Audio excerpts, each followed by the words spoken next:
Gandhinagar સીઆઈજી ક્રાઇમના cyber centre of એક્સલન્સે દેશવ્યાપી cyber fraud ગેંગનો પર્દાફાશ કરીને આંતરરાજ્ય નેટવર્કનો પર્દાફાશ કર્યો છે.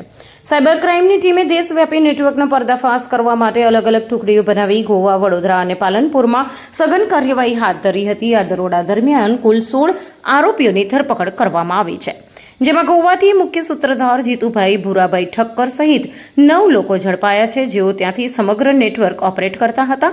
વડોદરાથી મુખ્ય સંચાલકો કિરણ જોશી અને સિદ્ધરાજ સિરવાડિયા સહિત 5 આરોપીઓ અને પાલનપુરથી મિત શ્રીમાળી અને મેહુલ સોલંકી નામના 2 આરોપીઓની ધરપકડ કરવામાં આવી છે.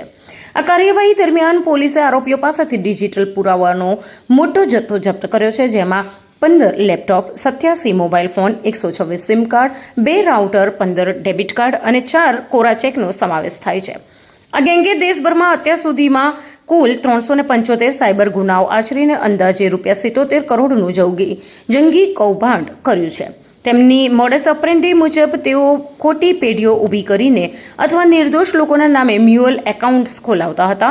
સાયબર ફ્રોડ અને ઓનલાઈન ગેમિંગ દ્વારા મેળવેલા નાણાં આ ખાતાઓમાં ટ્રાન્સફર કરવામાં આવતા હતા અને ત્યારબાદ તે રકમને ડોલર કે ક્રિપ્ટોકરન્સીમાં કન્વર્ટ કરીને ગેરકાયદેસર રીતે વિદેશ મોકલી દેવામાં આવતી હતી. સાયબર સેન્ટર ઓફ એક્સલન્સના એસપી વિવેક બેડાએ આ ગેંગની આંતરરાષ્ટ્રીય સક્રિયતા અંગે જણાવતા કહ્યું હતું કે અન્ય રાજ્યોમાંથી વધુ માહિતી મળતા હજુ મોટા ગુનાઓ બહાર આવવાની શક્યતા છે. આ સાથે જ પોલીસે નાગરિકોને અપીલ કરી છે કે કોઈ પણ અજાણી વ્યક્તિને લાલચમાં આવીને ભાડે કે અન્ય હેતુ માટે પોતાનું બેંક એકાઉન્ટ વાપરવા ન આપવું. વધુમાં શંકાસ્પદ લિંક, કોલ કે મેસેજથી સાવચેત રહેવું અને જો સાયબર ફ્રોડનો ભોગ બનો તો તાત્કાલિક હેલ્પલાઇન નંબર 1930 પર સંपर्क કરી જાણ કરવી. ડોક્ટર કેલેન રાવ સર તથા DIG cyber centre of excellence Bipin આહિરે સર ના સૂચના અને માર્ગદર્શન હેઠળ સાયબર સેન્ટર ઓફ એક્સલન્સ તમામ પ્રકારના સાયબર ક્રાઇમ સામે એક્શન લેવા માટે કટિબદ્ધ છે.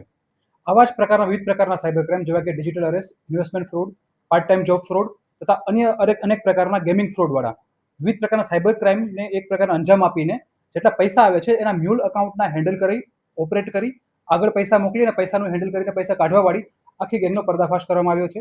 આ વસ્તુની શરૂઆત એ રીતે થઈ રહી છે કે સાયબર સેન્ટર ઓફ એક્સલન્સના પોલીસ ઇન્સ્પેક્ટર કેબી દેસાઈ એમને એક બાતમી મળેલી કે આ પ્રકારનું એક નેટવર્ક ચાલી રહ્યું છે. તેના આધારે સાયબર સેન્ટર ઓફ એક્સલન્સ દ્વારા 3 ટીમ બનાવવામાં આવી અને 3 જગ્યાએ સાયમલ્ટેનિયસલી રેડ કરવામાં આવી. એક રેડ કરવામાં આવી હતી વડોદરા, ત્યાંથી 5 આરોપીની ધરપકડ કરવામાં આવી. ત્યારબાદ પાલનપુર રેડ કરીને 2 આરોપીની ધરપકડ કરવામાં આવી અને ત્યારબાદ જે પૈસાનું હેન્ડલ કરવાવાળા છે તે ગોવામાં તેમની રેડ કરીને 9 આરોપીની ધરપકડ કરવામાં આવી. આ 3 રેડ કર્યા બાદ અમુક મુદ્દામાલ મળેલો, જેની વિગત છે કે 15 લેપટોપ કબજે કરવામાં આવ્યા, 87 મોબાઈલ ફોન કબજે કરવામાં આવ્યા, 2 router, 126 SIM card, 2 pen drive, 7 QR code, 115 debit card, 82 passbook અને 15 ચેકબુક એટલું કબજે કરવામાં આવ્યું. અને આ કબજે કર્યા બાદ જે બધી વિગતો જોવામાં આવી, ઇન્ટ્રોગેશન કરવામાં આવ્યું, ઇન્ટરવ્યુ લેવામાં આવ્યું, તેના આધારે એટલી વસ્તુ ખબર પડી કે કુલ આ આરોપીના જેટલા બેંક એકાઉન્ટ્સ છે તેના દ્વારા કુલ 375 જેટલા સાયબર ક્રાઇમને અંજામ આપવામાં આવ્યો છે સમગ્ર દેશમાં. આ 375 સાયબર ક્રાઇમમાંથી 100ની ઉપરના સાયબર ક્રાઇમ તો એવા છે કે જેની રકમ પહેલા 2 કે 3 લેયરમાં ગયેલી છે. ફર્સ્ટ લેયરમાં મોસ્ટલી રકમ ગયેલી છે, એટલે કે ડાયરેક્ટ એ લોકોએ પૈસા ઉપાડવાનું કામગીરી કરેલી છે. અને આ રકમનો મેગ્નિટ્યુડ જોવામાં આવે તો આ લોકો છે એના દ્વારા 77 કરોડ રૂપિયાનું સાયબર ક્રાઇમ આચરવામાં આવ્યું છે. તો આ જે લોકોની ધરપકડ કરવામાં આવી છે તો તેની વિગત કંઈક આ પ્રકારે છે કે સૌપ્રથમ ખાનગી બાતમીના આધારે જે વડોદરામાં રેડ કરવામાં આવી અને 5 આરોપીને પકડવામાં આવ્યા, તેમાંથી એક છે કિરણ કરશનભાઈ જોશી.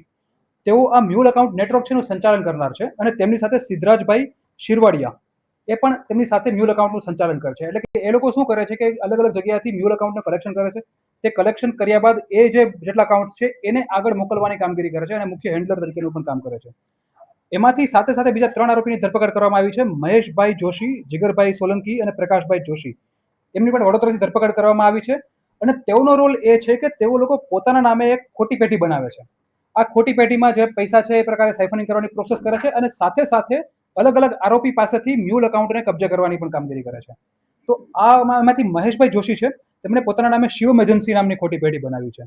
બીજા જીગરભાઈ સોલંકી છે તેને શિવધારા મસાલા બિઝનેસ નામની ખોટી પેઢી બનાવી છે અને પ્રકાશભાઈ જોશી છે તેમણે MR વોટર નામની ખોટી પેઢી બનાવી છે.